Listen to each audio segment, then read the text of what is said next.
When you play a game where you use sticks to whack around a disc of frozen rubber on ice, luck is always going to have at least somewhat of a role in the outcome. And to be fair, even though most of it had to do with the team just playing very well, for most of January up to this point, the Kraken have been getting the better of that luck. But oh boy, did that come back the other way to bite them tonight. What's cracking, everybody, and welcome back to Kraken R&R, where the Seattle Kraken fall to the Edmonton Oilers 5-2 in Edmonton on the second half of a back-to-back where they lose both games after winning 8 in a row. And look, before we get too carried away with how much of a role luck played in this game, the team that played better won this game. For the Kraken, I do think that there was certainly some fatigue finally showing for this team that has now played in back-to-backs in 2 straight weeks and played every other night between those, and also before and after them. And I suppose somewhat predictably, that combination of a team that was pretty tired coming into this game on a second half of a back-to-back and had been traveling between games for the last 2.5 weeks now, against a team that plays with a lot of speed and was at home with rest, went pretty much the way you would expect. But with that said, I don't know when the last time was that I saw a game with this much random puck luck that resulted in as many goals as it did. In the end, there's 7 goals in this game, and honestly, I think only one of them didn't have a large amount of luck built into it. And the good news for the Kraken is that they get the better of it to start out the game, as they survive an early Oilers push and end up with an early power play. A power play that in the final seconds of, they manage to score as Sprong fires off a shot, and while there is luck that ends up putting this puck in the back of the net, some amount of luck is creating your own luck, and that's what Sprong does here, throwing the puck in front of the net, trying to get it to Eberle, but it ends up going off of, I think it was Darnell Nurse's stick, and into his own net behind him to give Sprong his 15th of the season, so he continues to find the back of the net in one way or another. It's not the most conventional way that he finds the back of the net on the power play that he's done a lot of, but it works, and the Kraken have the 1-0 lead. And then, after taking the lead, the Kraken continue to press for more and end up getting another power play. So it really does look like here, about halfway through the first period, that the Kraken are going to be able to bounce back from that game against Tampa Bay and get back on another winning streak. However, this is pretty much where things turn around and never really come back, as this power play is killed off for the Kraken, and then the Oilers pretty quickly after get their first power play of the game. Fortunately, the Kraken are able to kill that off and actually kill off all 3 Oilers power plays this game, which is the best power play unit in the NHL still at this point. So after, again, that terrible game in Chicago where they went 0 for 2 on the penalty kill, the Kraken penalty kill continues to build off of what they did against Tampa Bay. Unfortunately, it doesn't matter as far as final score is concerned in either game. And even more unfortunately, after this power play comes to an end, the Oilers finally start to get pressure at 5-on-5, which the Kraken survive, get the puck down to the other end, but then it turns into the Connor McDavid show as he takes the puck basically coast to coast, skating through pretty much the entire Kraken team and firing off a shot that beats Jones clean and into the back of the net to tie the game at 1. This one being the one goal I was talking about where it's just a highlight reel from one end to the other for Connor McDavid, and yeah, that seems to happen at least once a game when these two teams play. Edmonton does end up getting another power play at the very end of this first period, which again, like I said, the Kraken kill off, so we get to the second with the game still tied at 1. The Kraken get a chance to breathe, regroup, and maybe come back out into the second with a little bit more energy than how they finished the first, but that doesn't really happen. So eventually, just about 3 minutes into the second, there's a shot on goal that it looks like Jones saves as it goes right into his gut, but before there's a whistle, the puck trickles out behind him through the 5-hole, and then is just sitting in the middle of the crease right in front of the goal line. Nobody seems to know where the puck is. Jones thinks he has it. The only person that does see it is Derek Ryan as he scoots in behind Jones and taps it in to give Edmonton the 2-1 lead. So yeah, it's not the best goaltending for Jones to let the puck leak through him like that, but there's also a fair amount of luck that the puck's just sitting in front of the net for what seemed like at least a second or two before somebody finally sees that it's there, and of course it's an Oilers player who was by no means the closest to the puck that sees it, gets to it first, and gets the goal. And the score would stay 2-1 for the next few minutes, in spite of the two teams trading rush chances up and down the ice, a lot of sloppy play on both ends, but the Oilers probably getting the better quality chances. Still, Jones is making some nice saves.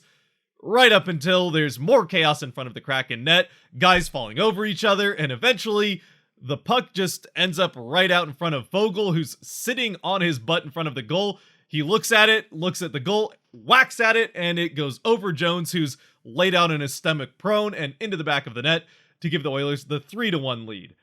And this one is pretty much all luck. I mean, sure, it's a nice shot by Vogel to be able to whack it and chip it up over Jones' outstretched leg to get it into the net.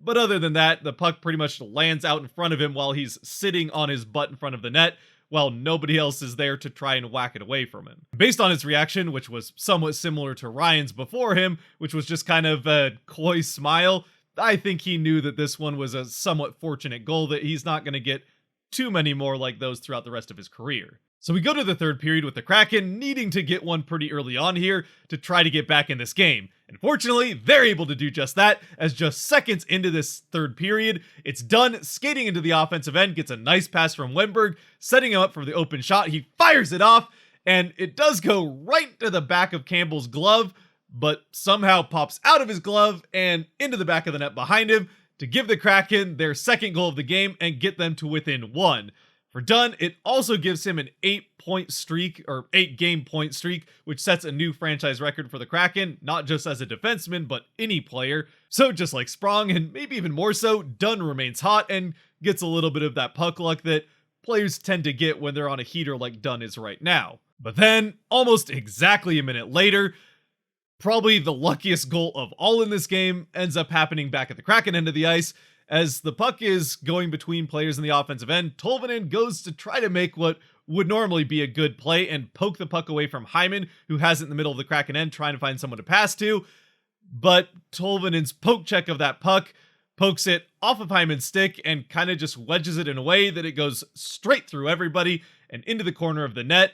to give Hyman a goal that he never intended on scoring and make it once again a 2-goal lead for the Oilers, now 4-2. And to make matters worse, the Oilers almost immediately get another power play, which, like I said in the beginning, the Kraken still managed to kill this one off, though they do get a number of chances, and Jones has to work pretty hard to keep this from being a 5-2 game just yet anyway. But the Kraken just never really seemed to have that much energy and that much drive to get back into this game. Not that I would say they weren't trying, but you could tell this is a team that is starting to have some fatigue set in, and against an Oilers team that, like I said, plays fast and has some rest coming into this one, it was definitely showing in this third period. And so, once again, eventually the inevitable happens. The Oilers, like the Kraken had for their first goal, kind of create their own luck by just throwing a puck at the net. Jones is able to make sure the puck doesn't have a way to get into the net as it's sliding along the ice, but it goes off of the post on the far side of him, out in front of the net, where 3 guys go to reach for it, but it's an Oilers stick that gets to it first. Before Jones can get back, he taps it in, and just like that, it's 5-2, where the score would stay throughout the rest of the game. The Kraken do get a late power play, but at that point it hardly matters. They get a couple of shots, but don't get another goal,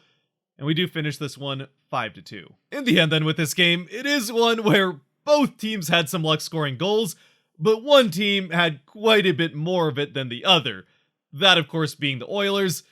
But also, like I said in the beginning, based on how the two teams were playing, and it definitely shows up in the shot chart for this game, where, again, if you're new to this, the larger circles are more dangerous shots, and obviously, as you can see from the location, the Oilers were getting a lot more up and around the net and much more dangerous opportunities, while the Kraken were pretty much just getting shots from around the outside. So, even with more luck, the Oilers were also playing better and probably still deserved to get the win here. Jones definitely made a number of pretty big saves, but things kind of evened out with a few unfortunate bounces going against him. Again, yeah, the one that leaks through him, he probably should have, and the McDavid shot, I mean, McDavid's the best player in the world, so it's hard to nitpick that too much, but that's also a shot as far as location is concerned that you'd like to see a save on, but there's not much Jones can do about a puck getting poked off an opponent's stick by one of his own teammates and just rocketing its way into the corner of the goal unexpectedly. There's not much he can do about a puck bouncing around in front of him with guys falling over him and over themselves and someone scoring while literally sitting on their butt in front of the goal. Or also a puck going off of the sidebar right to an opposing player. And other than that, honestly, I really don't know what more to say about this game. I think it's one that everyone would probably like to just move on from. For the Kraken's part, they'll probably have some things to address as far as being a little bit more responsible in the defensive end and getting back to the way that they were playing on the last road trip. Fortunately, this one game is the end of this road trip, as they'll go right back home for an extended stay at home. The unfortunate part, though, is if this team is starting to have some fatigue with this heavy schedule that they've had here in January,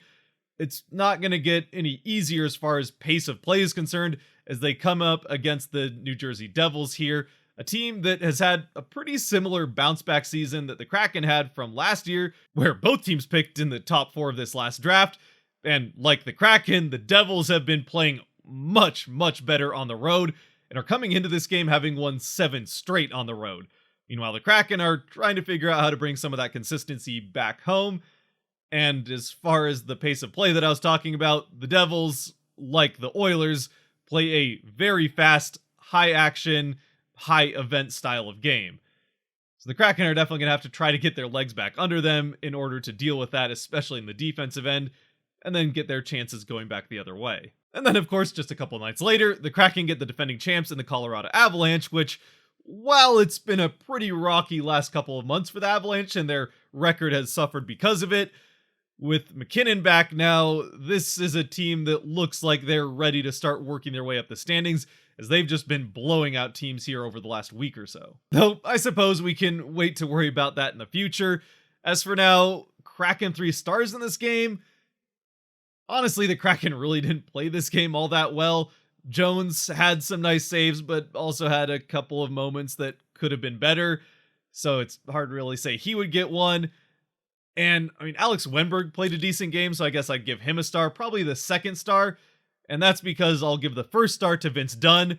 mostly because of him setting that franchise record with a now 8-game point streak. But other than those two, yeah, I'm not really sure there's another guy that I feel good about giving a star for this game. Again, it did really look like a team that was on the second half of a back-to-back and has been playing every other day, if not more, for almost a month now. Which, having done videos for all those games, I can understand the fatigue. I mean, all I have to do is sit here and talk about the games and then edit them afterwards, which, anyway, let me know what you think down in the comment section below. This is probably going to be one of the shorter videos we've had as a result of just kind of a weird game that I don't really know what to take away from it other than don't get unlucky. I mean, yeah, the Oilers did kind of create their own luck with a lot of chances around the net, which points to some of that, but anyway, let me know what you think in the comments section, if there's a guy that you feel like should get a 3rd star. And as always, if you have made it to this point, thank you very much for watching. If you did like or enjoy this video, there are buttons for that kind of stuff down below to help support the channel, so I'd appreciate you using them. Until next time, where hopefully the Kraken can start a new winning streak, stay safe out there, be good to each other, God bless, and go Kraken.